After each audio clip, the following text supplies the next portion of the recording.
ప్రార్థన చేసుకొని ఈరోజు వాక్యాన్ని మనం నేర్చుకుందాం. తల్ల వంచి కళ్ళు మూసుకుంటే ప్రార్థన. పరిశుద్ధుడు అయిన మా కన్న తండ్రి, పరలోకములో ఉన్నత సింహాసనం మీద ఆసీనుడువై ఈ చరాచర జగత్తును అందున్న సమస్తాన్ని సృజించి పరిపాలిస్తున్న దేవ, మీ ఘనమైన శక్తి కలిగిన నామమును బట్టి స్తోత్రములు చెల్లిస్తున్నామయ్యా. మీ వాక్యం ఎంతో లోతైనది, ఎంతో గొప్పది. అలాంటి వాక్యాన్ని మేము నేర్చుకొని మా జీవితానికి అన్వయించుకొని పాటిస్తూ అనేకులకు బోధించటానికి తండ్రి బైబిల్ తరగతుల పేరుతో మహాజ్ఞాన సంగతులు నేర్చుకునే అవకాశాన్ని కొద్దిమంది పిల్లలుగా మీ పిల్లలైన వారికి మీరు దయచేసిన విధానాన్ని బట్టి స్తోత్రాలు. ప్రతి గురువారము ఇలా మేము కూడుకొని మీ వాక్యాన్ని ధ్యానించడానికి మీరు ఇచ్చిన ఈ అవకాశాన్ని బట్టి మీ కృతజ్ఞతాస్తుతులు చెల్లిస్తూ ఈరోజు కూడా కొన్ని మాటలు మేము నేర్చుకొని పోచుండగా నన్ను మరుగుపరచండి. మీ ఆత్మ సహాయముతో మీ వాక్యాన్ని సరిగా విభజించి బోధించే సామర్థ్యాన్ని నాకు ప్రసాదించమని, మహిమ ఘనత ప్రభావాలు మా అందరి ద్వారా మీరే పొందుకొనమని మా రక్షకుడు మీ ప్రియకుమారుడైన క్రీస్తు యేసు పరిశుద్ధ నామములో ప్రార్థించి అడిగి వేడుకొనిచున్నాను పరలోకపు తండ్రి, ఆమేన్. చేరువచ్చిన మీ అందరికీ ప్రభువైన క్రీస్తు నామములో నా శుభావందనములు. బైబిల్ అనగానేమి, దాన్ని ఎలా చదవాలో ఎన్ని పాటలు అయిపోయినాయి పుస్తకం తీసి చూస్తే తప్ప తెలియదు కదా. ఇప్పుడు తెరిచారనమాట. 4 అయిపోయినాయి. ఏమేమి అయిపోయినాయి?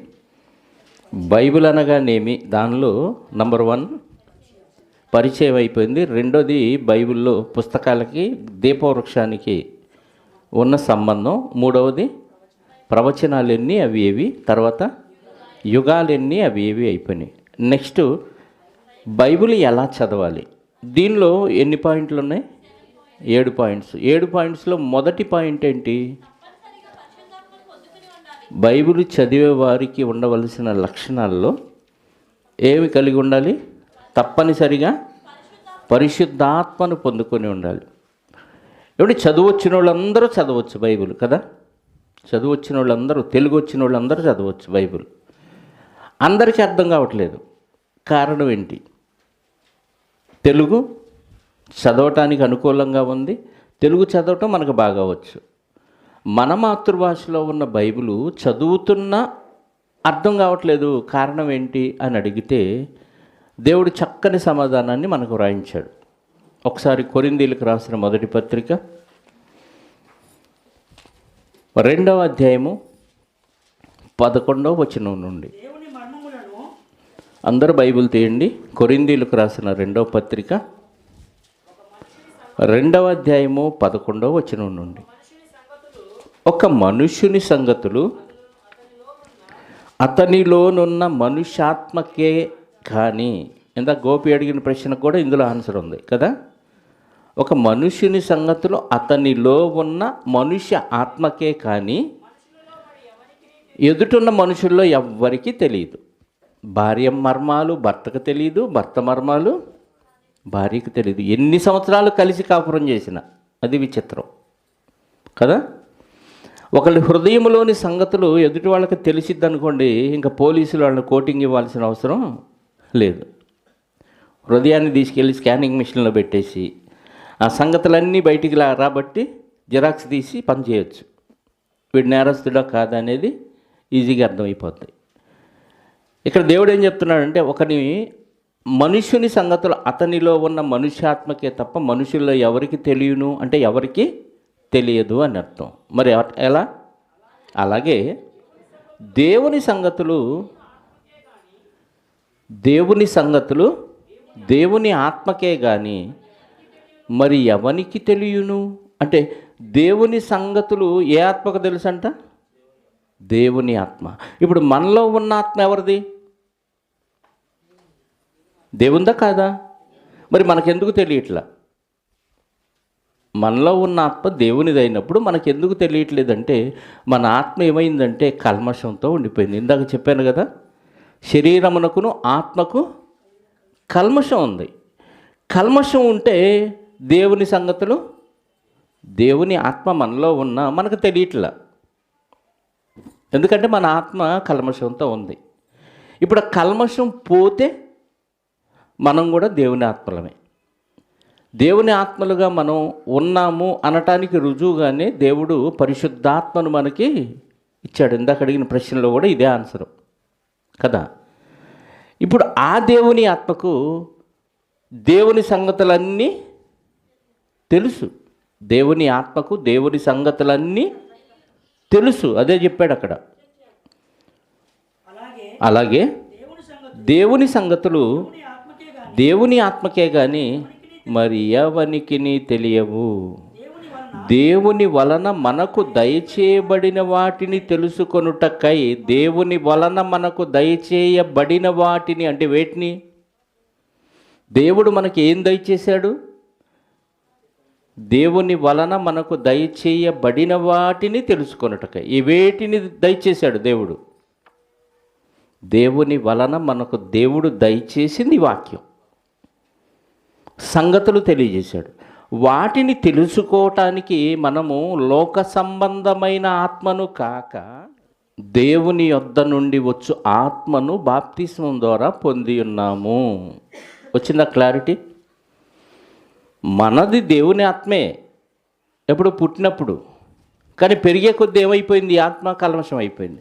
కల్మషమైన ఈ ఆత్మ క్రీస్తు రక్తములో కడగబడి పరిశుద్ధపరచబడిన తర్వాత మనం పరిశుద్ధాత్మను పొందుకుంటున్నాం.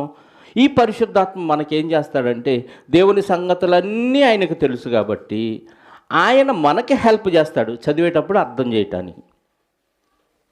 ఒక మనుషుని సంగతులే మనకు తెలియవు, మరి దేవుని సంగతులు ఎలా తెలుస్తాయి అంటే దేవుని సంగతులు తెలిసిన ఆత్మ మనకి హెల్ప్ చేస్తే తప్ప మనకి తెలియదు. అందుకే లోకస్తుల్లో బాగా చదివినోళ్ళు బైబిల్ చదివినా వాళ్ళకి అర్థం కాదు. ఎందుకని? వాళ్ళకి ఏమీ లేదు, దేవుని ఆత్మ లేదు కాబట్టి వాళ్ళకి అర్థం కావు. ఎంత గొప్ప చదువు అయినా చదవని శాస్త్రవేత్తలైనా కానీ, స్కూల్లోనో స్టేట్లోనో లేకపోతే నేషనల్ వైడ్గా ర్యాంకులు వచ్చిన వాళ్ళ చదివినా బైబిల్ అర్థం కాదు. ఎందుకని? వాళ్ళల్లో ఎవరు లేరు, వాళ్ళల్లో పరిశుద్ధాత్మ లేడు కాబట్టి. 12వ వచనం, దేవుని వలన మనకు దయచేయబడిన వాటిని తెలుసుకొనుటకై మనము లౌకికాత్మను కాక దేవుని యొద్ద నుండి వచ్చు ఆత్మను పొంది ఉన్నాము. అంటే బాప్తిస్మము ద్వారా అని అర్థం. ఇంకా మనుష్య జ్ఞానము నేర్పు మాటలతో కాక, ఏ సంగతులు కాక? మనుష్య జ్ఞానము నేర్పు మాటలతో కాక. ఇవన్నీ ఏ సంబంధమైన సంగతులు? బైబిల్లో ఉన్నవన్నీ శరీర సంబంధమైన సంగతుల, ఆత్మ సంబంధమైన సంగతుల? శరీర సంబంధమైన సంగతులుగా కనపడుతున్నప్పటికీ లోపల ఆత్మ సంబంధమైన సంగతులు ఉన్నాయి. అది ఆత్మను కలిగిన వారికి మాత్రమే అర్థమవుతాయి. అదేమంటున్నాడు? ఆత్మ సంబంధమైన సంగతులు ఆత్మ సంబంధమైన సంగతులతో సరిచూచుచు ఎవరు నేర్పుతున్నారు? ఆత్మ నేర్పు మాటలతో వీటిని గూర్చియే మేము బోధిస్తున్నాం అంటున్నాడు పౌలు గారు. ఆత్మ సంబంధమైన సంగతులు శరీర సంబంధమైన సంగతులతో పోల్చట్లైన దేంతో పోలుస్తున్నా అంట? ఆత్మ సంగతులు ఆత్మ నేర్పు మాటలతో సరిచూచుచు ఆత్మ మాటలతోనే మేము బోధిస్తున్నాం అంటున్నాడు. వీటిని గూర్చియే మేము బోధిస్తున్నాము. బోధించినా కొంతమందికి అర్థం కాదు, కానీ వాళ్ళు బాప్తిసం పొందారు. ఎందుకు వాళ్ళకి అర్థం కాదంటే వాళ్ళు పొందిన బాప్తిసం సరైంది కాదు అని అర్థం. అందుకే అర్థం కాదు. పొందిన బాప్తిసం సరైంది కాదు కాబట్టి అర్థం కాదు. మరి బాప్తిసం పొంది ప్రార్థనకు వస్తున్నారు అంటే వచ్చిన వాళ్ళు ప్రకృతి సంబంధమైన మనుషులు. సైన్స్ని నమ్ముతారు, ప్రకృతిని నమ్ముతారు. అందుకే కింద వచ్చిన వాళ్ళు ఏమన్నాడు అంటే 14వ వచనం, ప్రకృతి సంబంధి అయిన మనుషుడు దేవుని ఆత్మ విషయములను అంగీకరింపడు, అవి అతనికి వెర్రితనముగా ఉన్నవి. అది ఆత్మ అనుభవము చేతనే వివేచింపదగును గనుక అతడు వాటిని గ్రహింపజాలడు. అందుకే వాడికి అర్థం కాదు. ప్రకృతి సంబంధమైన మనుష్యుడు వీటిని అంగీకరించడంట, ఆత్మ విషయాల్ని అంగీకరించడు.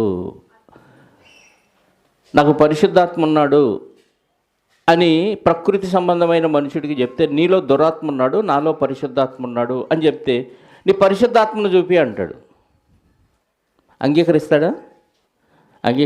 విశ్వాసము చేత మనం క్రీస్తునందు కడగబడ్డాం కాబట్టి నాలోనికి ఎవరు వచ్చారని నమ్ముతున్నాం మనం? పరిశుద్ధాత్ముడు వచ్చాడు. నీలో నువ్వు పరిశుద్ధాత్మను పొందలేదు, దురాత్మ ఉన్నాడు అని మనం చెప్తే వాళ్ళు ఒప్పుకోరు. ఎందుకు? వాళ్ళు ప్రకృతి సంబంధమైన మనుష్యుడు కాబట్టి. ఇంకా కిందకు చదువుదాం. ఆత్మ సంబంధి అయిన వాడు అన్నిటినీ వివేచించుడు కానీ అతడెవని చేతను వివేచింపబడడు అంటున్నాడు. ఎవరు? ఆత్మ సంబంధి అయిన వాడు అన్నిటినీ వివేచిస్తాడు, దేవుని సంబంధమైన సంగతులన్నిటినీ ఆలోచిస్తాడనమాట. కాబట్టి బైబిల్ చదివే వాళ్ళకి ఖచ్చితంగా ఉండవలసిన మొట్టమొదటి లక్షణం ఏంటి అని అంటే, పరిశుద్ధాత్మను కలిగి ఉండాలి.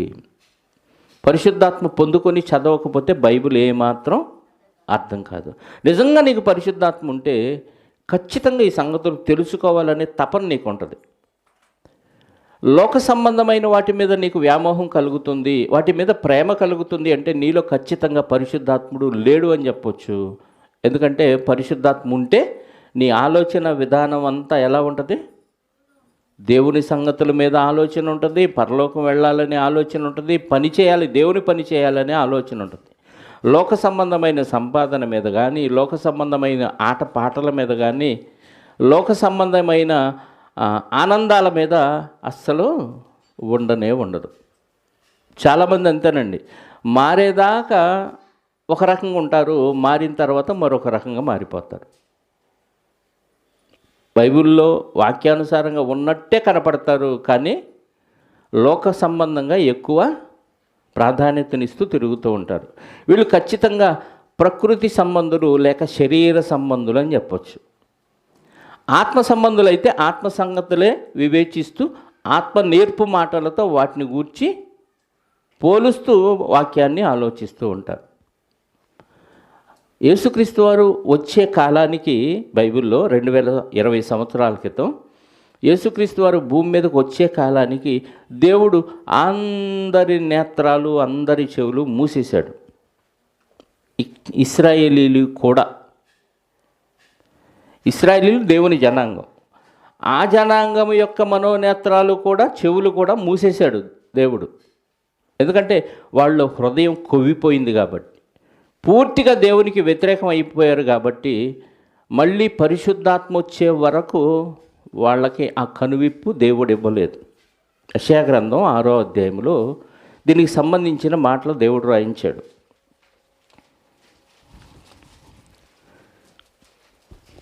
యెషయా గ్రంథం 6వ అధ్యాయము 9వ వచనం నుండి చదువుదాం.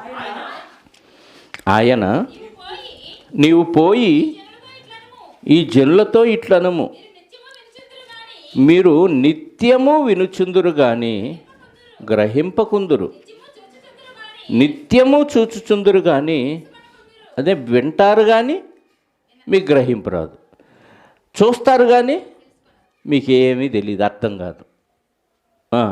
యెషయా గ్రంథం 6వ అధ్యాయం 9 నుంచి చదువుతున్నారు. వారు కన్నులతో చూచి, చెవులతో విని, హృదయముతో గ్రహించి, మనస్సు మార్చుకొని స్వస్థత పొందకపోవునట్లు ఈ జనుల హృదయము క్రొవ్వు చేసి వారి చెవులు మందపరచి వారి కన్నులు మూయించుమని చెప్పాను. ఎవరితో చెప్పాడు? ఎవరు చెప్పారు అంటే దేవుడు చెప్పాడు, యెషయా గారితో చెప్పాడు. యెషయా అనే ప్రవక్తతో దేవుడు చెప్పాడు. ఏమని? ఇదిగో ఈ ప్రజలు చూస్తారు కానీ గ్రహించరు, వింటారు కానీ ఏం అర్థం కాదు. ఎందుకంటే వాళ్ళ హృదయం కొవ్వింది. చెవులతో విని, కళ్ళతో చూస్తారు కానీ హృదయంతో గ్రహించరు కాబట్టి మూసేయి, మొత్తానికి సీలేసేయి అన్నాడు దేవుడు. అదేంటి ప్రభు, సీలేస్తే ఎట్టా? వాళ్ళని కాపాడటానికే కదా నువ్వు ఉన్నావు అని ప్రవక్త అడిగితే ఏమంటున్నాడో చూడండి. ఎన్నాళ్ళ వరకు ఈ సీలేసేయాలి వాళ్ళకి అని అడిగితే, ఆయన నివాసులు లేక పట్టణములు, మనుషులు లేక ఇండ్లు పాడగు వరకు, దేశము బొత్తిగా బీడగు వరకు యెహోవా మనుషులను దూరముగా తీసుకెళ్ళిపోయినందున దేశములో నిర్జనమైన స్థలములు విస్తారములగు వరకు అలాగున జరుగును. దానియో 10వ భాగం మాత్రం విడువబడినను, అదియును నాశనమగును. సింధూర మస్తకి వృక్షములు నరకబడిన తరువాత అది మిగిలియుండు మొద్దు వలె నుండును.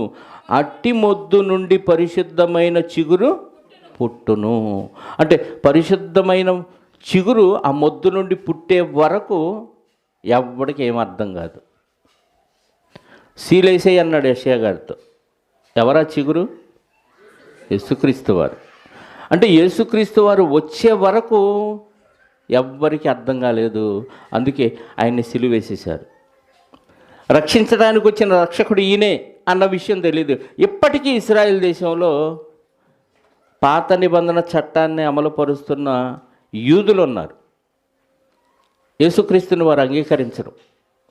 మనల్ని రక్షించడానికి వచ్చిన రక్షకుడు యేసు అన్న విషయం నమ్మరు. ఇప్పటికీ నమ్మరు. అప్పుడు నమ్మలేదు, ఇప్పుడు కూడా నమ్మలేదు. కారణం ఏంటంటే వాళ్ళ చెవులు కళ్ళు మోయబడి వాళ్ళ హృదయం మొత్తం బ్లాక్ అయిపోయింది.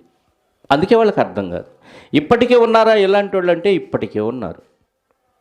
ఎందుకు? వాళ్ళ హృదయం కొవ్వింది అంటున్నాడు దేవుడు. చిగురు వచ్చినప్పుడే అర్థమైద్ది అంటే చిగురు వచ్చినా అర్థం కాదు. చిగురు పుట్టు వరకు అన్నాడు, కానీ చిగురు పుట్టి వాక్యం చెప్పాల్సిన వాళ్ళకి చెబితే ఎన్ని వేల మందికి ఆయన స్వస్థత ఇచ్చాడు చెప్పండి. ఎన్ని వేల మందికి 5 రొట్టెలు 2 చేపలు పంచాడు. ఎన్ని వేల మందికి తిండి పెట్టాడు. ఎన్ని వేల మందికి, లక్షల మందికి ఆరోగ్యాన్ని బాగు చేశాడు. ఎంతమందికి దెయ్యాలను వెళ్ళగొట్టాడు. సిలువలో చనిపోబోయే ముందు లేదా బట్లు వచ్చి పట్టుకుపోయినప్పుడు ఎంతమంది ఉన్నారు ఆయనతో? ఎవ్వరు లేరు. ఏదో ఒకళ్ళిద్దరు, కొంతమంది స్త్రీలు ఉన్నారు. యోహాను గారు ఉన్నారు. యేసు రొమ్మున అనుకున్న శిష్యుడైన యోహాను గారు ఉన్నారు. పేతురు గారు దూరంగా దాక్కుంటూ చూస్తున్నాడు. పారిపోయారు, అందరూ పారిపోయారు. అర్థం కాలేదు వాళ్ళకి. ఈ 12 మంది శిష్యుల్లో కూడా కొందరికే అర్థమైపోయింది. అది దేవుని దయ వలన, దేవుడు వాళ్ళకి బయలుపరిచాడు కాబట్టి వాళ్ళకనే అర్థమైంది. అంటే సీలు వేసేసాడు యెషయా గారి ద్వారా. ఆ సీలు పరిశుద్ధాత్మ వచ్చే వరకు ఓపెన్ కాలేదు. అదే ఎన్నాళ్ళ వరకు అని యెషయా గారు అడిగితే ఏం చెప్పాడు? నివాసములు లేక పట్టణములు, మనుషులు లేక ఇండ్లును పాడగు వరకు. అదంతా మనం చదివితే యెరూషలేము ఆ ప్రాంతంలో యూదులు ఉన్నారు, కానీ నివాసులు లేక పట్టణాలు, మనుషులు లేక ఇళ్ళు పాడగు వరకు అంటే ఉన్న జనం దేవుని దృష్టిలో బతికిన వాళ్ళు గారు, అందరూ చచ్చినోళ్ళే. అందుకని ఎవ్వరు లేరు, ప్రజలు ఎవ్వరూ లేరు అంటున్నాడు అక్కడ. యేసుక్రీస్తు వారు భూమి మీదకి వచ్చినప్పుడు జనాభా ఉన్నారు, కానీ దేవుని దృష్టిలో వాళ్ళు బ్రతికున్న శవాలు. నివాసులు లేక పట్టణం ఉందంట, యెరూషలేం పట్టణం. అప్పటిదాకా సీలేసేయి, ఎవ్వడికి ఏమీ అర్థం కాకూడదు అన్నాడు. ఇదే మాట యేసుక్రీస్తు వారు కూడా చెప్పారు. చూడండి ఒకసారి మత్తయి సువార్త 11వ అధ్యాయంలో, మత్తయి సువార్త 11వ అధ్యాయము 15వ వచనం. వినుటకు చెవులు గలవాడు వినుగాక. వినుటకు చెవులు గలవాడు వినుగాక అంటే కనపడే చెవులైతే ఉన్నాయి, కానీ వినే చెవులు లేవు, గ్రహించే చెవులు లేవు అని అర్థం. 13వ అధ్యాయం అదే మత్తయి సువార్త 13 నుంచి చూద్దాం. ఇందు నిమిత్తము నేను ఉపమాన రీతిగా వారికి బోధించుచున్నాను.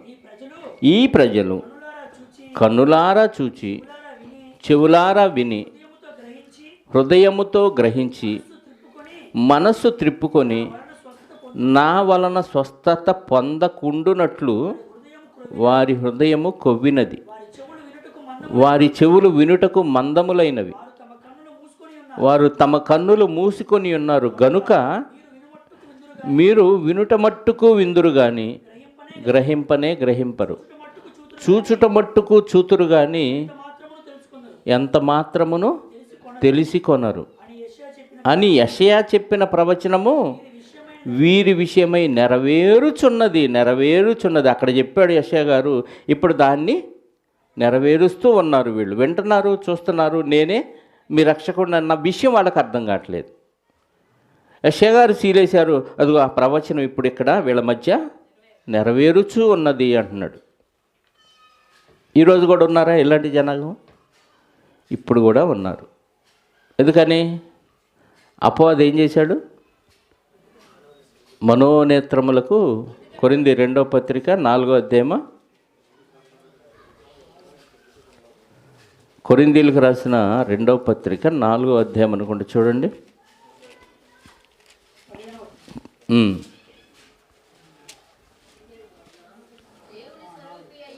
దేవుని స్వరూపి అయ్యున్న 4 కొరింథీ 2వ పత్రిక 4వ అధ్యాయము 4వ వచనం. దేవుని స్వరూపి అయ్యున్న క్రీస్తు మహిమను కనపరచు సువార్త ప్రకాశము వారికి ప్రకాశింపకుండునట్లు ఈ యుగ సంబంధమైన దేవత అవిశ్వాసులైన వారి మనోనేత్రములకు గుడ్డితనము కలుగజేశాను. చూస్తున్నారా? ప్రతి ఆదివారం బైబిల్ పెట్టుకొని వస్తున్నాం కదా. మనల్ని ఎంతోమంది చూస్తున్నారు. ఎన్నోసార్లు పాటలు పాడుతున్నావు, ఎన్నోసార్లు ఎంతోమందికి వాక్యం చెప్తున్నావు. కానీ మాటల కారణం ఏంటి? ఏమేసింది? కళ్ళద్దాలు పెట్టేశాడు. ఈ కళ్ళకు కాదు, మనోనేత్రాలకి గుడ్డితనం కలిగించాడు. అందుకే నువ్వు ఎన్ని చేసినా వాళ్ళకి అర్థం కాదు. ఇక బైబిల్ వాక్యం చదివితే, వాక్యం చెబితే అర్థమైద్దా? అర్థం కాదండి. అలానే మనం మానేయాలా? నీకు అర్థం కాదులేని మనం చెబుతూనే వారు వినినను వినకపోయినను మన పని మనం. ఎవరు మారరో ఎవ్వరికి తెలియదండి. మన పని ఏంటి? చెప్పుకుంటా వెళ్ళటం. ఆసక్తి కలిగి వచ్చిన వాళ్ళకి ఇంకా బాగా నేర్పించి క్రీస్తు రూపానికి తయారు చేయాలి. అది ప్రతి క్రైస్తవుడి యొక్క కర్తవ్యం. ఇందులో మనం ఈరోజు ఆలోచిస్తుంది ఏంటంటే, ఆత్మను ఖచ్చితంగా పొందుకున్న వారికే బైబిల్ బాగా అర్థమవుతుంది తప్ప మామూలు వాళ్ళకి అర్థం కాదు. ఇందాక చదివాం కదా, అపోస్తుల కార్యాలు 2వ అధ్యాయము 38లో ఆత్మ ఎప్పుడు వస్తాడు? పరిశుద్ధాత్మ మనలోనికి ఎప్పుడు వస్తాడు? మీరు మారు మనసు పొంది పాప క్షమాపణ నిమిత్తము ప్రతివాడు యేసుక్రీస్తు నామమున బాప్తిస్మము పొందుడి. అప్పుడు మీరు పరిశుద్ధాత్మ అను వరమును పొందుదురు. బాప్తిసం పొందితే పరిశుద్ధాత్మ అనే వరం వస్తాడు. ఇది పాత నిబంధనలో మరి వాళ్ళకు ఉందా అని అంటే, వాళ్ళకి సున్నతి అనే ఒక ఆచారాన్ని పెట్టాడు కదా. ఇశ్రాయేలీయులకి సున్నతి, శరీర సంబంధమైన సున్నతిని పెట్టాడు. అది దేవుని జనాంగంగా తీర్చడానికి ఒక దేహ సంబంధమైన గుర్తుగా పెట్టాడు. ఇప్పుడు మనం కూడా, క్రైస్తవులు కూడా సున్నతి పొందాలి. తెలుసా? విచిత్రంగా ఉంది కదా. పొందాలా వద్దా? పొందాలా? ఎవరు పొందట్లేదుగా. పురుషులు ఎవరైనా సున్నతి పొందారా? ముస్లిమ్స్ పొందుతారు కదా. క్రైస్తవులు ఎవరు సున్నతి పొందరు. కానీ పొందాలంటున్నాడు దేవుడు. ఒకసారి వాక్యం చూద్దాం. కొలసీ పత్రిక 2వ అధ్యాయము 11-12 వచనాలు. కొలసీలకు రాసిన పత్రిక 2వ అధ్యాయము 11-12. మీరును, అదేంటి? ఏ సున్నతి? క్రీస్తు సున్నతి యందు శరీరేచ్ఛలతో కూడిన స్వభావమును విసర్జించి ఆయన యందు చేతులతో చేయబడని సున్నతి పొందితిరి. చేతులతో చేయబడని సున్నతి. ఇశ్రాయేలీయులకి చేతులతో చేయబడిన సున్నతి వారు పొందారు. అది కనపడేది, ఇది కనపడింది. అది సున్నతే, ఇది సున్నతే. అది ఇశ్రాయేలీయులకు దేవుడు కట్టడగా పెట్టిన సున్నతి, ఇదేమో క్రీస్తు సున్నతి అంట. మనకి ఎప్పటిదాకా బాప్తిస్మే తెలుసు కదా. సున్నతి పొందాలి క్రైస్తవులు అంటే పిచ్చోళ్ళలాగా చూస్తారు మనల్ని. కానీ దేవుడు క్రీస్తు సున్నతి అని చెప్తున్నాడు. ఇది క్రీస్తు సున్నతి అంటే అర్థం ఏంటి అని అంటే 12వ వచనంలో చెప్తున్నాడు. మీరు బాప్తిస్మమందు ఆయనతో కూడా పాతి పెట్టబడిన వారై ఆయనను మృతులలో నుండి లేపిన దేవుని ప్రభావమందు విశ్వసించుట ద్వారా ఆయనతో కూడా లేచితిరి. అంటే బాప్తిస్మము అని అర్థం. క్రీస్తు సున్నతి ఈజ్ ఈక్వల్డ్ బాప్తిస్మము అని అర్థం. కానీ దీన్ని కూడా పౌలు గారు సున్నతి అని చెప్పాడు. అంటే పరిశుద్ధాత్మను పొందుకోవాలంటే బాప్తిసం పొందాలి, దీన్ని క్రీస్తు సున్నతి అన్నాడు. అప్పుడు మనకు బైబిల్ బాగా అర్థమవుతుంది. కొరింథీ మొదటి పత్రిక ఇందాక చూసాం, 2వ అధ్యాయము 9-10 వచనాలు. కొరింథీయులకు రాసిన మొదటి పత్రిక 2వ అధ్యాయము 9-10 వచనం. ఇందును గూర్చి దేవుడు తన్ను ప్రేమించు వారి కొరకు ఏవి సిద్ధపరిచెనో అవి కంటికి కనబడలేదు, చెవికి వినబడలేదు, మనుష్య హృదయమునకు గోచరము కాలేదు అని వ్రాయబడి ఉన్నది. మనకైతే దేవుడు వాటిని తన ఆత్మ వలన బయలుపరిచి ఉన్నాడు. ఆ ఆత్మ అన్నిటినీ దేవుని మర్మములను కూడా పరిశోధించుచున్నాడు అంటున్నాడు. అంటే దేవుడు ప్రేమించిన వారికి దేవుడు కొన్ని సిద్ధపరిచాడు. ఆ సిద్ధపరిచిన మర్మాలు అర్థం అవ్వాలంటే ఆత్మ ఖచ్చితంగా కావాలి. ఆత్మ దేవుని మర్మాలన్నిటినీ మనకేం చేస్తున్నాడు? బయలుపరుస్తున్నాడు. అంటే టోటల్గా మనకు అర్థం అవ్వాల్సిన విషయం ఏంటంటే, బైబిల్ చదవటానికి మొట్టమొదటి లక్షణం, అర్హత ఏదైతే ఉందంటే అది ఖచ్చితంగా పరిశుద్ధాత్మను పొందుకోవాలి. పరిశుద్ధాత్మ ఎలా వస్తాడు? బాప్తిసం పొందటం ద్వారా. బాప్తిసానికి ముందు ఏం చేయాలి? మనసు మార్చుకోవాలి, లోకము నుండి వేరైపోవాలి.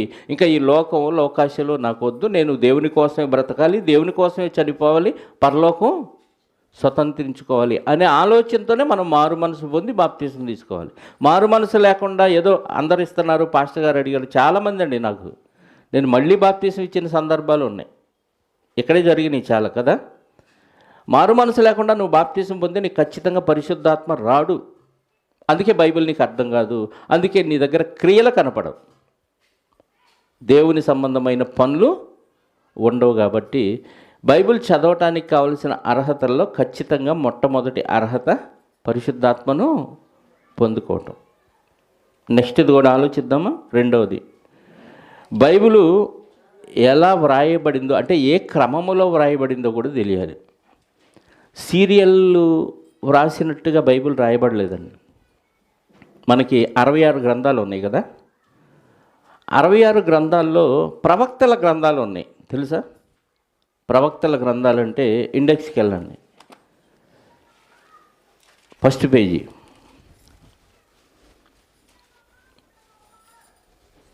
ఎజ్రా గ్రంథం, నెహెమ్యా, ఎస్తేరు, యోబు, కీర్తన, సామెతలు, ప్రసంగి, పరమగీతం, యెషయా, ఇర్మియా, ఇవన్నీ ప్రవక్తల గ్రంథాలు, తెలుసా? ఈ ప్రవక్తల గ్రంథాలన్నీ సపరేట్గా రాశారు కదా. మనకు బైబిల్లో ఇదిగో గ్రంథాలకి ఒక బుక్ అని పెట్టి సపరేట్గా రాశారు. కానీ ఈ గ్రంథాలన్నీ ఏ కాలంలో జరిగినాయో తెలుసా? ఈ గ్రంథాల్లో ఉన్న ప్రవక్తలు కానీ రాజులు కానీ మనకి ఎక్కడ కనపడతారంటే, ఈ రాజుల గ్రంథము దేవుడు ఏర్పాటు చేసిన ఆ రాజు, సౌలు రాజు ఎవరైతే ఉన్నారో ఆ రాజు దగ్గర నుంచి ఇశ్రాయేలును పరిపాలించిన రాజులు, యూదులను పరిపాలించిన రాజులు ఎవరైతే ఉన్నారో సిద్కియా వరకు ఈ మధ్యకాలంలో జరిగినాయే. ఈ క్రమం తెలియదు మనకి, ఇది సపరేట్ కావాలా, తర్వాత ఎప్పుడో జరిగింది కావాలనుకుంటా. ఎందుకంటే వీటన్నిటి తర్వాత ఉన్నాయి కదా ఈ గ్రంథాలు, రాజుల గ్రంథం తర్వాత ఉన్నాయి కాబట్టి మనకేమనిపించిందంటే, ఓహో ఇవన్నీ ఆ కాలానికి సంబంధించినవి కాదు, ఇది సపరేట్గా ఎప్పుడో జరిగినాయి అనిపిస్తూ ఉంటుంది. మీరు ఇప్పుడు చదవండి బైబిలు, ఈ ప్రవక్తల గ్రంథాలన్నీ చదువుతుంటే మీకు రాజుల గ్రంథము, దినవృత్తాంతాల గ్రంథాలు, సమూయేలు గ్రంథము, ఈ గ్రంథాల్లో చదువుతున్నప్పుడు ఉన్న రాజులు కనపడతారు ఇక్కడ. ఆ గ్రంథాల్లో చదువుతున్నప్పుడు ఉన్న ప్రవక్తలు కనపడతారు మీకు. అర్థమైందా? అంటే ఆ కాలానికి సంబంధించిన గ్రంథాలు ఇవి. మనకు సీరియల్గా బైబిలు వ్రాయబడలేదు. అందుకే బైబిలు ఎలా వ్రాయబడిందో, అంటే ఏ క్రమములో వ్రాయబడిందో ఖచ్చితంగా మనకి తెలియాలి. అది తెలియకపోవటం వల్ల, బైబిల్ చదివే విధానం తెలియకపోవడం వల్ల కన్ఫ్యూజ్ అయిపోతాం, బోరు కొడతా ఉంటుంది చదువుతుంటే కదా. అందుకే ఖచ్చితంగా ఈ పాఠం అందరికీ అవసరం. యెషయా గ్రంథం 28వ అధ్యాయము, యెషయా గ్రంథం 28వ అధ్యాయము 13వ వచనం ఒకసారి చదువుదాం. చివరి మాట చదువుదాం. కొంత ఇచ్చట, కొంత ఎచ్చట, ఎచ్చట కొంత అచ్చట అంటే ఎచ్చట. బైబిల్లోనే కొంత ఇచ్చట కొంత అచ్చట అంటే 66 గ్రంథాలలో ఒక విషయం ఒకే చోట లేదు. ఇప్పుడు అయ్యగారు పరిశుద్ధాత్మ గురించి అడిగారు కదా యేసురత్నం గారు. ఇక్కడ యేసాత్మ అని ఉంది, అక్కడేమో పరిశుద్ధాత్మ అని ఉంది, మరొక చోటేమో దేవుని ఆత్మ అని ఉంది. 3 ఆత్మల ఒకే ఆత్మ తెలియాలంటే బైబిల్ అంతా తిరగాలి. అర్థమైందా? దేవుని వాక్యం మనం అర్థం కావాలంటే కొంత ఇచ్చట కొంత అచ్చట యెహోవా వాక్యం మీకు వచ్చును. వాక్యం అంటే యేసుక్రీస్తు వారు. యేసుక్రీస్తు వారు మనకి పూర్తిగా అర్థం అవ్వాలంటే, దేవుడు అర్థం అవ్వాలంటే బైబిల్లో ఒక సందర్భాన్ని తీసుకొని ఒక వచనాన్ని బేస్ చేసుకొని మనం ఆలోచిస్తే బైబిల్ మనకు అర్థమే కాకపోక అపార్థమైద్ది. దీనికి ఖచ్చితంగా మనం పరిశుద్ధాత్మను పొందుకొని ఆత్మ సహాయంతో మనసు పెట్టి చదివితే అప్పుడు మనకు బైబిల్ అర్థమవుతుంది. ఒకే వచనం మనకు అర్థమైపోయినట్టుగా ఫీల్ అయిపోతే అపార్థం అవుతుంది. ఉదాహరణకి యోహాను సువార్త 5వ అధ్యాయం 39వ వచనం.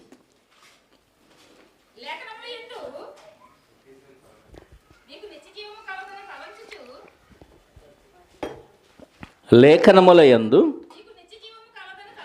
మీకు నిత్య జీవము కలదని తలంచుచు వాటిని పరిశోధించుచున్నారు. అవే నన్ను గూర్చి సాక్ష్యమిచ్చుచున్నవి. లేఖనాలంటే ఏవి? బైబిల్లో ఉన్నవన్నీ దేవుడు చెప్పిన మాటలన్నీ లేఖనాలే. ఆ లేఖనాలను మనం పరిశీలిస్తే ఏమర్థమైద్దంట, ఏమొచ్చిద్దంట మనకి? నిత్య జీవం వచ్చింది. నిత్య జీవం ఎవరి ద్వారా వచ్చింది? యేసుక్రీస్తు ద్వారా వచ్చింది. అవే నన్ను గూర్చి సాక్ష్యం చెప్తున్నాయి అంటున్నాడు యేసుక్రీస్తు వారు. లేఖనాలన్నీ మీరు పరిశోధిస్తే అందులో మీకు నిత్య జీవం దొరికింది. ఆ నిత్య జీవం నన్ను గూర్చి సాక్ష్యం చెప్తుంది అంటున్నాడు. అంటే బైబిల్లో ఉన్న సారవంతా మనకు అర్థమైంది అని అంటే మనం నిత్య జీవానికి వారసులం. ఎందుకంటే యేసుక్రీస్తు గురించే అవన్నీ మనకు తెలియచేసినాయి అన్నమాట. ఆ ఒక్క విషయం మనకి సువార్త అంటే యేసుక్రీస్తు మరణించాడు, సమాధి చేయబడ్డాడు, 3వ దినాన లేపబడ్డాడు. కొరింథీ మొదటి పత్రిక 15వ అధ్యాయం 3-4 వచనాల్లో ఉంటుంది. ఓకే, సువార్త అంటే అది మనకు అర్థమైంది. కానీ పాత నిబంధన దగ్గర నుంచి అన్నిట్లో ఉంటుంది యేసుక్రీస్తు వారి గురించి. అది మర్మంగా ఉంటుంది.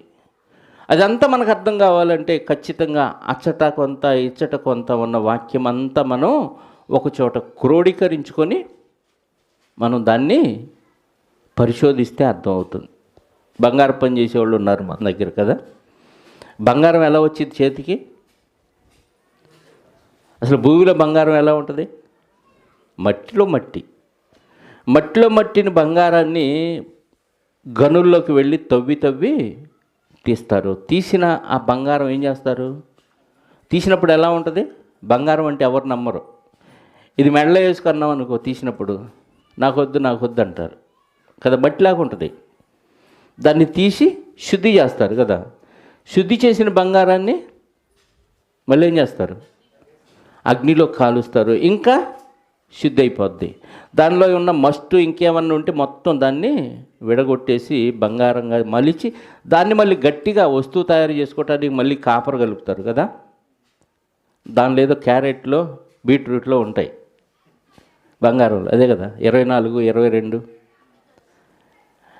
అంటే ఒక ఆభరణాన్ని తయారు చేసుకోవటానికి ఎంతో కష్టపడి గనుల్లోకి వెళ్ళి భూమి అంతర్భాగాల్లోకి తవ్వుకుంటూ వెళ్ళి ఆ మట్టిని తీసుకొని శుద్ధి చేసుకొని దాన్ని విడగొట్టుకొని అగ్నిలో కాల్చి దాన్ని మనకు అవసరమైన వస్తువుగా మలుచుకోవటానికి దానిలో మళ్ళీ కాపర్ కలిపి సన్న సన్న తీగలుగాను ఎలాగో చేసి నీకు నచ్చే విధంగా ఆభరణం చేసుకోవటానికి ఎంత కష్టపడ్డావు.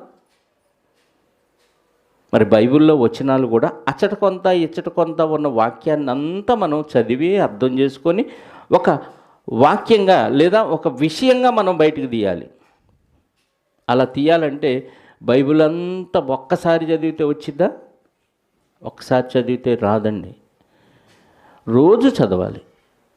రోజు చదవాలంటే రోజు మనసు పెట్టి చదవాలి.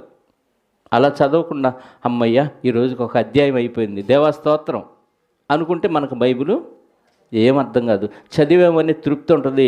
ఆహా, దేవుడితో ఈరోజు నేను వాక్యం చదివానని చెప్పొచ్చు అని చెప్పుకోవటానికి ఉపయోగపడిద్ది తప్ప మనకైతే ఏమీ అర్థం కాదు.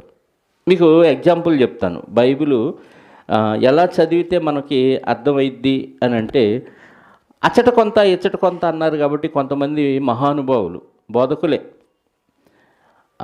హైందవ గ్రంథాల్లో కొంత అచ్చట కొంత అన్నాడు కదా. ఎచ్చటది? హైందవ గ్రంథాల్లో కొంత, ఖురాన్లో కొంత, బైబిల్లో కొంత రాయించాడు దేవుడు.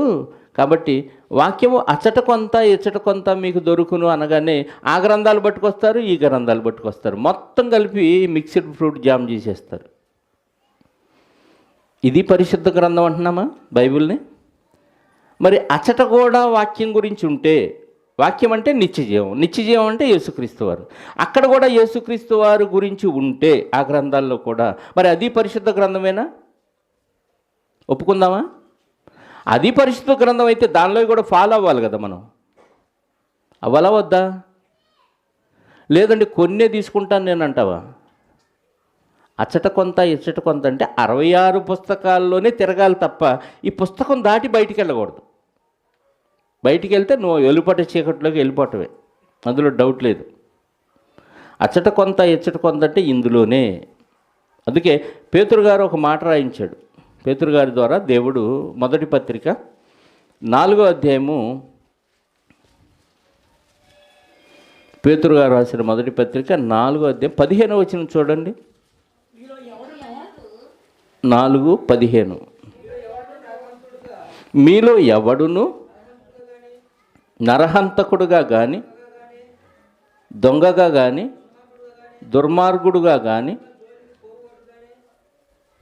పరుల జోలికి పోవువాడుగా కానీ బాధ అనుభవింప తగదు. ఎవడైనను క్రైస్తవుడైనందుకు బాధ అనుభవించిన ఎడల అతడు సిగ్గుపడక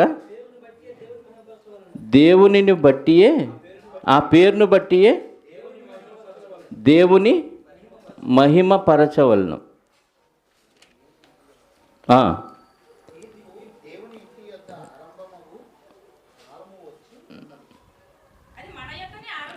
అది మన యొద్దనే ఆరంభమైతే దేవుని సువార్తకు అవిధేయులైన వారి గతి ఏమగును? మరియు నీతిమంతుడే రక్షింపబడుట దుర్లభమైతే భక్తిహీనుడును పాపియు ఎక్కడ నిలుచును అన్నాడు. ఎవడైనా క్రైస్తవుడైనందుకు ఏం చేయాలి? బాధ అనుభవించిన ఏళ్ళ దాన్ని బట్టే మనం తీర్పు పొందుతాం. తీర్పు ఎక్కడి నుంచి ప్రారంభమైద్దంట? దేవుని ఇంటి వద్దంటే దేవుని పిల్లల దగ్గరే ప్రారంభమైంది. మరి దేవుని పిల్లలే అర్థం చేసుకోకుండా తప్పుగా బోధిస్తే ఆ గ్రంథాల్లో కొంత ఉంది, ఈ గ్రంథాల్లో కొంత ఉందని, నువ్వు బాధ అనుభవించకపోగా అక్కడ సుఖం ఉంది, ఎక్కడ సుఖం ఉంది, ప్రభువుని నమ్ముకుంటే ఆశీర్వాదాలు వస్తాయని వేరే గ్రంథాల జోలికి వెళ్ళిపోయి ఆ గ్రంథాల్లో నుంచి కొంత, ఈ గ్రంథాల నుంచి కొంత తీసుకొని ఏం చేస్తున్నావు? కలిపి చెరుపుతున్నావు. పాత నిబంధన ప్రవక్తలు కానీ, కొత్త నిబంధన ప్రవక్తలు కానీ బైబిల్లో ఉన్నదంతా వాళ్ళు చదివి ఈ ఆత్మ ఏ కాలానికి సంబంధించిన విషయం చెప్పాడు, అసలు ఈ విషయం ఎప్పుడు జరిగింది, ఇవన్నీ ఆలోచిస్తూ చదివేవాళ్ళంట. అదే పేతురు గారు రాసిన మొదటి పత్రిక 1వ అధ్యాయంలో మొదటి నుంచి చదువుదాం.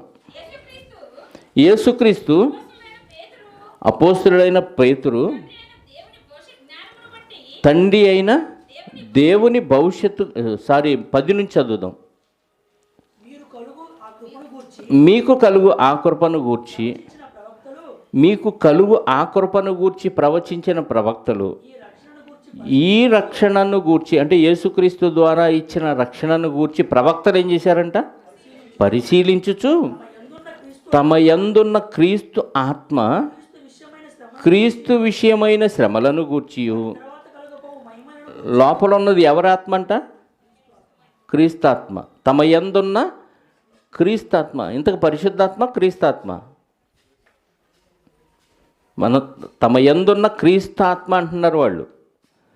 క్రీస్తాత్మ వేరుగా ఉందా, పరిశుద్ధాత్మ కలిగి వేరుగా ఉన్నాడా అంటే పరిశుద్ధాత్మ క్రీస్తాత్మ అని అర్థం. క్రీస్తు నామం పేరిట వచ్చాడు కాబట్టి క్రీస్తాత్మ అయ్యాడు. అర్థమైందా? క్రీస్తు రాకమునుపు పరిశుద్ధాత్మ దేవుని ఆత్మగా పిలువబడ్డాడు. కాబట్టి ఈ ప్రవక్తలు ఏం చేశారంటే తమ యందున్న క్రీస్తు ఆత్మ క్రీస్తు విషయమైన శ్రమలను గూర్చి, ఇందాక 4:15 చదివాం కదా, క్రైస్తవుడైనందుకు బాధ అనుభవించాలన్నాడు. ఇప్పుడు ఇక్కడ కూడా ఏమంటున్నాడు? శ్రమలను గూర్చి, వాటి తరువాత కలగబోవు మహిమలను గూర్చి ముందుగా సాక్ష్యం ఇచ్చినప్పుడు. ఎవరు సాక్ష్యం ఇచ్చింది? ఆత్మ సాక్ష్యం ఇచ్చినప్పుడు ఆ ఆత్మ ఏ కాలమును ఎట్టి కాలమును సూచించుచు వచ్చెనో అదేం చేశారంట? విచారించి పరిశోధించారు. ఎవరో పరిశోధించిన వాళ్ళు? సామాన్యుల? ప్రవక్తలు. అంటే ఆత్మ చెప్పిన మాటలను కూడా వాళ్ళు ఏం చేశారు? పరిశీలించి పరిశోధించారు. కాబట్టి అచ్చట కొంత ఇచ్చట కొంత ఉన్న వాక్యం అంతా వాళ్ళు ఒక చోటకి చేర్చుకున్నారు. అంటే పరిశీలనతో పరిశోధనతో అర్థమైపోయిద్ది. ఒకే చోట ఒకే వచనాన్ని పట్టుకొని ఇదే రైట్ అనుకుంటే మరొక వచనం దానికి వ్యతిరేకంగా వచ్చింది. కాబట్టి వాక్యాన్ని మనం ఏం చేయాలంటే అచ్చట కొంత ఇచ్చట కొంత ఉన్న వాక్యం అంతా ఒక చోటకి మనం చేర్చుకొని ఆలోచించాలి. ఫర్ ఎగ్జాంపుల్, రక్షణ. ఒక మనిషికి రక్షణ ఎలా వచ్చింది చెప్పండి? ఒక మనిషికి రక్షణ ఎలా వచ్చింది? బాప్తీసం ద్వారా అన్నారు. ఎందుకు? బైబిల్ని అడుగుదాం. రోమాపత్రిక 9వ అధ్యాయము 9వ వచనం. రోమాపత్రిక 10వ అధ్యాయము 9వ వచనం. అదేమనగా యేసు ప్రభు అని నీ నోటితో ఒప్పుకొని దేవుడు మృతులలో నుండి ఆయనను లేపెనని నీ హృదయమందు విశ్వసించిన ఎడల నీవు అమ్మయ్య ఎలా రక్షించబడతావంట? మళ్ళీ చదవండి. యేసు ప్రభు అని నీ నోటితో ఒప్పుకొని దేవుడు మృతుల్లో నుండి ఆయనను లేపనని నీ హృదయమందు విశ్వసించిన ఎడల అదన్నమాట. రక్షణ ఎలా వచ్చింది? నోటితో ఒప్పుకొని హృదయంలో విశ్వసిస్తే రక్షణ వచ్చింది. అయిపోయింది, అమ్మయ్య అనుకుంటే పొరపాటు. మళ్ళీ ఇందాక సమాధానం చెప్పారు. రక్షణ ఎలా వచ్చిందంటే ఏం చెప్పారు? మార్కు 16:16. మార్కు 16:16 ఏముంది? నమ్మి బాప్తీసం పొందినవాడు. ఇప్పుడు యేసు అని ప్రభు అని నోటితో ఒప్పుకుంటే రక్షణ వచ్చిందా? లేదు దేవుడు ఆయన్ని మృతుల్లోంచి లేపాడు అంటే రక్షణ వచ్చిందా? నమ్మి బాప్తీసం పొందితే రక్షణ వచ్చిందా? మరొకటి ఉంది, అదే రోమాపత్రిక 10వ అధ్యాయం 13వ వచనంలో. అది కూడా చదవండి. రోమాపత్రిక 10:13. ఎందుకనగా ప్రభువు నామమును బట్టి ప్రార్థన చేయువాడెవడో. ఇప్పుడు ఎన్ని మాటలు వచ్చినాయి? ప్రభు నోటితో ఒప్పుకుంటే రక్షించబడ్డాం, అమ్మయ్య అయిపోయిందిలేని ఆగేసామనుకో, ఇంకొకళ్ళు ఇంకో ప్రశ్న వేస్తారు. ప్రభువు నామమును బట్టి ప్రార్థన చేసినోడు రక్షించబడతాడని అంటే కాదు, అక్కడ ప్రభు అని నోటితో ఒప్పుకుంటే రక్షించబడతాడు అంటాడు. కొట్టుకు చావటమేగా. మూడో వాడు లేస్తాడు, నమ్మి బాప్తీసం పొందినోడు రక్షించబడతాడని ఈడు వాక్యం చూపిస్తాడు. నాలుగో వాడు లేస్తాడు, ప్రభువు నామమును బట్టి ప్రార్థన చేసిన వాడే రక్షించబడతాడు. ఐదో వాడు లేస్తాడు, దేవుడు యేసును మృతుల్లో నుంచి లేపాడని హృదయంలో విశ్వసిస్తే రక్షించబడతావు అంటాడు. ఇంకోటి లేస్తాడు, మత్తయి సువార్త 24వ అధ్యాయం 13వ వచనం. ఇప్పుడు 6 విషయాల 5 వచ్చినాయి మనకి. ఇందులో రక్షణ ఎలా వచ్చింది అంటే 6 విషయాలు 5 విషయాలు మనం 5 రెఫరెన్సులు చూసాం. 5 రెఫరెన్సులు కరెక్టా? ఇందులో ఏదో ఒకటి కరెక్టా? చెప్పండి. 5 కరెక్టా, ఒకటే కరెక్టా? ఏది? 5 కలిపితే కరెక్ట్. అంటే ముందు హృదయంలో విశ్వసించాలి. అంటే యేసు నా కోసం మరణించాడని హృదయంలో విశ్వసించాలి. ఆయనే నాకు రాజు, ప్రభు అని నోటితో ఒప్పుకోవాలి. ఒప్పుకున్న దాన్ని మనం వెంటనే ఏం చేయాలంటే ప్రార్థన చేసుకోవాలి. అయ్యా నేను పాపిని, నా పాపాలు క్షమించు. ప్రార్థన చేసుకొని అప్పుడు నమ్మి బాప్తీసం పొందితే రక్షించబడ్డాం. ఈ రక్షణ మన మరణదినం వరకు కాపాడుకుంటే రక్షించబడతాం. అర్థమైందా? రక్షణలోకి వచ్చాం. వచ్చిన రక్షణను నీ చివరి దినం వరకు కాపాడుకుంటే అప్పుడు నువ్వు కాపాడబడినట్టు. మధ్యలో పోతే అంటే తప్పిపోతే, పరిశుద్ధాత్మను పోగొట్టుకుంటే నువ్వు హృదయంలో విశ్వసించినా ఉపయోగం లేదు, ప్రార్థన చేసినా ఉపయోగం లేదు, బాప్తీసం పొందినా ఉపయోగం లేదు, ప్రభు నోటితో ఒప్పుకున్నా ఉపయోగం లేదు. ఎందుకంటే అంతవరకు సహించలేదు కాబట్టి ఇవన్నీ ఏమైపోయినాయి? వేస్ట్ అయిపోయినాయి. అంటే ఏదో ఒక రెఫరెన్స్ చదివి ఇదే రక్షణ అనుకుంటే మనం తప్పులో కాలేసినట్టే. ఒక రక్షణ అనే పదాన్ని మనం తెలుసుకోవటానికి ఎన్ని రెఫరెన్సులు తిరిగాం? 5-6 రెఫరెన్సులు తిరిగితే రక్షణ అంటే ఎలా వస్తుందో అనేది మనకు అర్థమైంది. ఇందాక కూడా చదివాం కదా, గెరాసేనుల దేశం. అది కూడా చూద్దాం, ఒకసారి చూద్దామా? మత్తయి సువార్త 8వ అధ్యాయము. ఇప్పుడు సువార్తలు ఎన్ని? ఒకటే. సువార్తలు 1, 4? చెప్పాలి. ఏంటి కన్ఫ్యూజ్ అవుతారు? 1, 4? సువార్త ఒకటే, కానీ 4 చేత రాయించాడు. అర్థమైందా? 4 క్రీస్తుని గురించేనా రాసింది? క్రీస్తు జనన మరణ పునరుద్ధానాలైనా రాసింది. మరి సువార్త ఒకటే, మరి 4 చేత ఎందుకు రాయించాలి? చెప్పండి.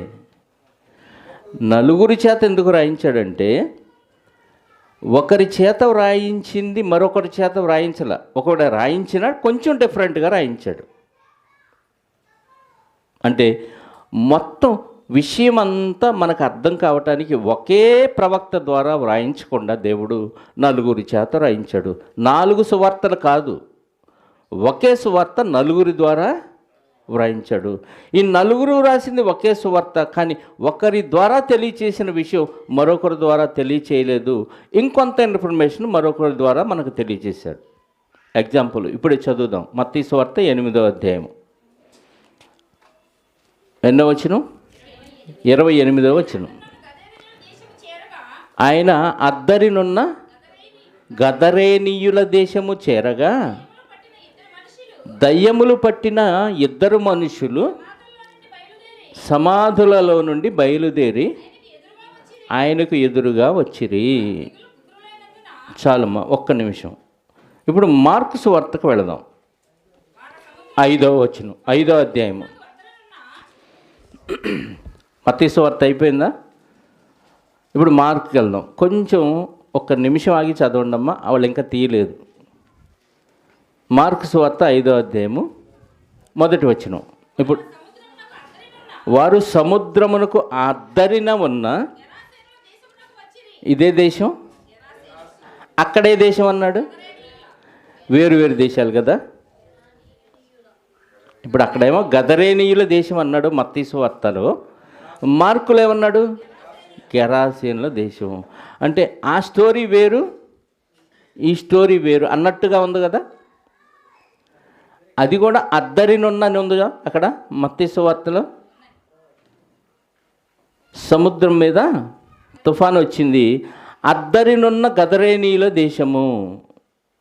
ఇక్కడ కూడా అద్దరినున్న గెరాసేనుల దేశం. చూసా, మత్తయి గారేమో ఆ దేశాన్ని ఏమని పిలుస్తారో మత్తయి గారు రాశారు. ఏమని పిలుస్తారని రాశాడు? గదరేనీయుల దేశం అని పిలుస్తారు. మార్కు గారు ఏమని రాశారు? గెరాసేనుల దేశం అని పిలుస్తారు. ఇంతకీ దాన్ని గెరాసేనుల దేశం అని పిలుస్తారా, గదరేనీయుల దేశం అని పిలుస్తారా? రెండు పిలుస్తారన్న విషయం మనకు అర్థం కావాలి. ఈ రెండు ఇలా ఆలోచిస్తూ చదివితే మనకి రెండు పేర్లు అర్థమైనాయి. నేను మత్తయి సువార్త నమ్ముతాను అంటే నువ్వు గదరేనీయుల దేశమే, గెరాసేనుల దేశమా, గదరేనీయుల దేశం అని నమ్ముతావు. నేను మార్క్ గారిని నమ్ముతానంటే గెరాసేనులు అంటావు. గెరాసేనులు ఒక పార్టీ అయిపోయారు, గదరేనీయులు ఒక పార్టీ అయిపోయారు. మనలో మనం కొట్టుకు సాగటమే. అంటే ఆ దేశాన్ని ఇలా పిలుస్తారు, అలా పిలుస్తారు. నువ్వు విజయవాడ వెళ్తావా, బెజవాడ వెళ్తావా? లేదు, నేను బెజవాడ వెళ్తాను. మా తాతల దగ్గర నుంచి ఆ ఊరి పేరు అదే. ఒరే ఇప్పుడు మార్చారా, అది విజయవాడరా? కాదు, నాకు బెజవాడే. రెండు ఒకటేరా కదా. ఇది కూడా అంతే. మరొక విషయం కూడా దానిలో ఉంది. మత్తయి సువార్త 8వ అధ్యాయము 28 చదువుదాం మళ్ళీ. ఆయన అద్దరినున్న గదరేనీయుల దేశము చేరగా దయ్యములు పట్టిన ఇద్దరు మనుషులు సమాధులలో నుండి బయలుదేరి ఆయనకు ఎదురుగా వచ్చారు. ఎంతమంది వచ్చారు? ఇద్దరు. ఇప్పుడు మార్క్ గారిని అడుగుదాం. ఆయన దోణి దిగగానే అపవిత్రాత్మ పట్టినవాడు ఒకడు సమాధులలో నుండి వచ్చి ఆయనకు ఎదురుపడిన. ఎంతమంది వచ్చారు ఇక్కడ? ఒక్కడు వచ్చాడు. ఇప్పుడు లోకా గారి దగ్గరికి వెళ్దాం. లోకా సువార్త 8వ అధ్యాయము 26వ వచనం. లోకా సువార్త 8వ అధ్యాయము 26వ వచనం. వారు గలిలయకు ఎదురుగానున్న గెరాసేనీయుల దేశమునకు వచ్చిరి. మార్కు గారు, లూకా గారు గెరాసేనుల దేశమే అన్నారు. ఓకే. ఇంకా ఆయన ఒడ్డున దిగినప్పుడు ఆ ఊరి వాడొకడు ఆయనకు ఎదురుగా వచ్చెను. ఇక్కడ కూడా లూకా గారు ఎంతమంది అని చెప్పారు? ఒకడని చెప్పారు. మరి మత్తయి గారు ఇద్దరని చెప్పాడు. ఏది నమ్ముదాం? ఇద్దరు నమ్ముదామా, ఒకటి నమ్ముదామా? చెప్పండి, ఎంతమందిని నమ్ముదాం? నాకు మత్తయి గారు ఫ్యాన్స్, నేను ఇద్దరిని నమ్ముతాను. లేదండి నాకు మార్క్ గారి ఫ్యాన్స్ ఒకటే, లేదు లూకా గారి ఫ్యాన్స్ అంటే నేను ఒక్కడే నమ్ముతాను. మరి అక్కడ అలాగా ఇక్కడ ఇలాగా ఎందుకు రాయించాడు? అచ్చట కొంత ఇచ్చట కొంత మన వాక్యం తెలుసుకోవాలి, పరిశోధన చేయాలి. వచ్చింది ఇద్దరు, కానీ రెండో వాడి గురించి మనకు అనవసరం. ఎందుకంటే వాడు స్వస్థత పొంది తిరిగి ప్రభువు దగ్గరికి రాలేదు. ప్రభువు దగ్గరికి వచ్చి దేవుని మహింపరిచిన వాడి గురించే మార్కు గారు, లూకా గారు రాశారు. మత్తయి గారు వచ్చిన ఇద్దరు గురించి రాశాడు, కానీ రెండవ వాడి వలన ఎలాంటి ప్రయోజనం లేదు కాబట్టి మార్కు గారు, లూకా గారు ఈ ఒక్కడి గురించే రాశారు. ఒకసారి అదే లూకా సువార్త, లేదు మార్కు సువార్త 5వ అధ్యాయం 18వ వచనం చూద్దాం. మార్కు సువార్త 5వ అధ్యాయము 18. ఆయన దోణి ఎక్కినప్పుడు దయ్యములు పట్టినవాడు ఆయన యొద్ద తనను ఉండనిమ్మని, అంటే దయ్యాలు వదిలిపోయిన తర్వాత ఆ దయ్యం పట్టినవాడు మళ్ళీ ఆయన దగ్గరికి వచ్చి నీ దగ్గరే ఉండవయ్యా అని బతిమలాడుకున్నాడంట. ఆయన వద్దు, నా దగ్గర ఉండొద్దని సెలవీయక నీవు నీ ఇంటి వారి యొద్దకు వెళ్ళి ప్రభువు నీ యందు కనికరపడి నీకు చేసిన కార్యములన్నిటినీ వారికి తెలియజెప్పమనెను. వాడు వెళ్ళి యేసు తనకు చేసినవన్నీ దెకపొలిలో ప్రకటింపనారంభింపగా అందరూ ఆశ్చర్యపడిరి. ఇంటి వాళ్ళకు చెప్పంటే వాడు దెకపొలి వెళ్ళి ప్రకటించేశాడు. అందుకు అతని గురించే రాశాడు మార్కు గారు. లూకా గారు కూడా అదే రాశాడు. ఒకసారి లూకా సువార్త 8వ అధ్యాయము 38, 39 చూద్దాం. గెరాసేను ప్రాంతంలో ఉండు జనులందరూ భయభ్రాంతులైరు గనుక పందులు చచ్చిపోయేలాక అందరూ దడుచుకొని మా దగ్గర వద్దు బాబు, ఇప్పుడు నువ్వు ఊరి చివరు ఉంటేనే ఇన్ని పందులు చచ్చిపోయినాయి, ఊళ్ళోకి వస్తే మేము కూడా చచ్చిపోతామని వెళ్ళిపో అన్నారు. ఆయన దోణి ఎక్కి తిరిగి వెళ్ళుచుండగా దయ్యములు వదిలిపోయిన మనుషుడు ఆయనతో కూడా తను ఉండనిమ్మని ఆయనను వేడుకొనెను. అయితే ఆయన, నీవు నీ ఇంటికి తిరిగి వెళ్ళి దేవుడు నీకెట్టి గొప్ప కార్యములు చేసెనో తెలియచేయమని ఆయనతో చెప్పి వారిని పంపివేశను.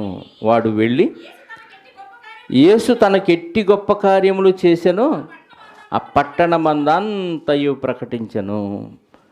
ప్రకటించినోడు గురించే రాశారు వీళ్ళిద్దరు. అక్కడ దెయ్యం పట్టిన వాళ్ళు ఎంతమంది ఉన్నారంటే వాస్తవంగా ఇద్దరే ఉన్నారు. ఇద్దరిలో రెండోవాడు వేస్ట్ అని అర్థం. అందుకని వీళ్ళిద్దరూ ఆ వ్యక్తి గురించి వ్రాయలేదు. తర్వాత ఆ దేశాన్ని గెదరేనీయుల దేశం అని పిలుస్తారు, గెరాసేనుల దేశం అని కూడా పిలుస్తారు. ఈ ఇన్ఫర్మేషన్ మనకి ఇవ్వటానికి 4 ప్రవక్తలు వాడి దేవుడు 4 ద్వారా సువార్త వ్రాయించాడనమాట. అంటే బైబిల్ని పరిశోధించే విధానం ఇది.